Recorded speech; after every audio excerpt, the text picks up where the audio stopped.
ایک مرتبہ حضرت علی رضی اللہ عنہ اپنے گھوڑے پر سوار کہیں تشریف لے جا رہے تھے کہ نماز کا وقت ہو گیا۔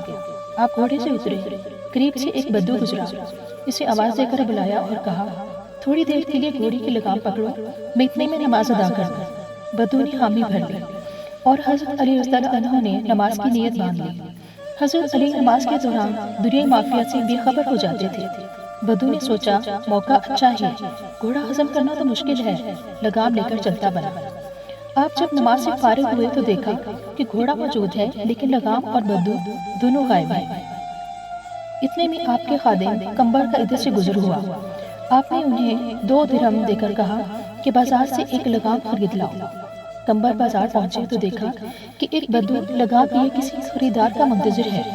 کمبر نے لگام کو پہچان لیا اور بدو کو پکڑ کر حضرت علی رضی اللہ عنہ کی خدمت میں لے آیا۔ آپ نے پوچھا، اسے کیوں پکڑ لایا ہے؟ کمبر نے جواب دیا، حضور یہ آپ کے گھوڑے کی لگام ہے۔ حضرت علی رضی اللہ عنہ نے پوچھا، یہ اس کی کیا قیمت مانگ رہا ہے؟ کمبر نے جواب دیا، 2 درہم۔